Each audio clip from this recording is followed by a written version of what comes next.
নামের বোতলে লেখা থাকে ম্যাঙ্গো জুস, কিন্তু ভেতরে সত্যিই কি আমের রস আছে? এই গল্পটা শুরু হয় এক ফোঁটা জল দিয়ে, তার সঙ্গে মেশে চিনি সিরাপ, স্টার্চ, কৃত্রিম ফুড কালার, আর সব শেষে মাত্র কয়েক ফোঁটা ম্যাঙ্গো পাল্প। স্বাদ আসার জন্য নয়, শুধু রং আর গন্ধের অজুহাত দিতে। মেশিনে সব কিছু ভালো করে মিশে যায়, দেখতে ঘন, রঙে ঝকঝকে, ঘ্রাণে আমের মতো। কিন্তু এটা জুস বানানো নয়, এটা ফর্মুলা বানানো। পাশেই অন্য মেশিনে প্লাস্টিক গরম করে তৈরি হচ্ছে বোতল। গরম প্লাস্টিকের গন্ধ তখনও বাতাসে।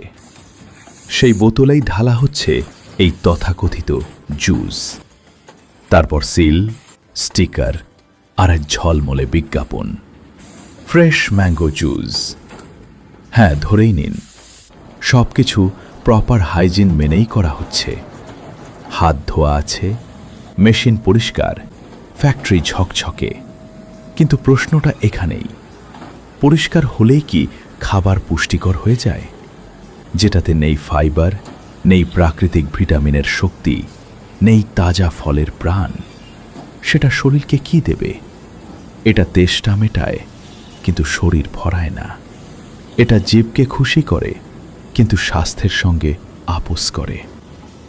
আজ আমরা ফল খাচ্ছি না, ফলের অভিনয় খাচ্ছি। আমের রস নয়, আমের নাম খাচ্ছি। এই ভিডিও কোনো ফ্যাক্টরির বিরুদ্ধে নয়, এই ভিডিও একটা অভ্যাসের বিরুদ্ধে। বোতলের রং দেখে বিশ্বাস করার অভ্যাসের বিরুদ্ধে।